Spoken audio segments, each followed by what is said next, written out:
Ассалаумағалейкум қазақ елі. Бүгін 12 тамыз 2023 жыл.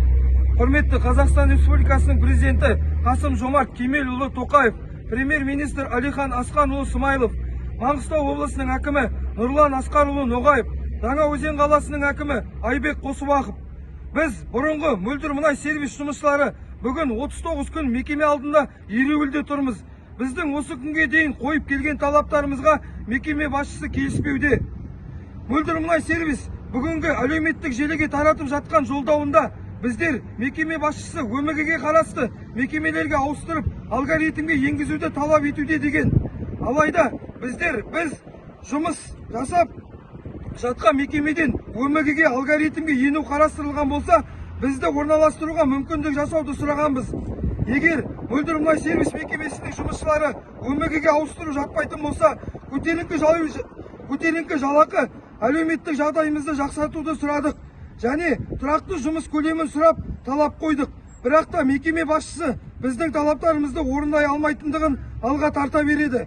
Себебі жұмыс көлемін тұрақсыздығы мекеме қазынасынан ондай көлемде жалақы төлеуге қаржысын көтермейтіндігін, сонда Берали мекемесінен келген жұмысшылардың арыз талабы орындалады.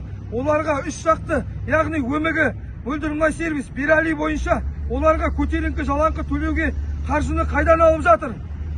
Ал осы үш жақты келісімде неге бұрын жасап келе жатқан мөлдір мұнай сервис жұмысшылары қарастырылмаған? Жаңа Қазақстанның жаңа заңдарында осындай күрделі мәселелерді шешу қарастырылмаған ба?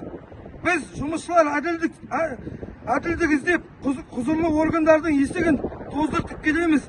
Біздің талабымыз құрылыс жұмысшылары мен мамандықтары бірдей көлемде жалақы төлеу, жоғарыда құзырлы органда отырған басшылардан біздің жай күйімізді көріп болып жатқан келеңсіздіктерді жіті тексеруді сұраймыз.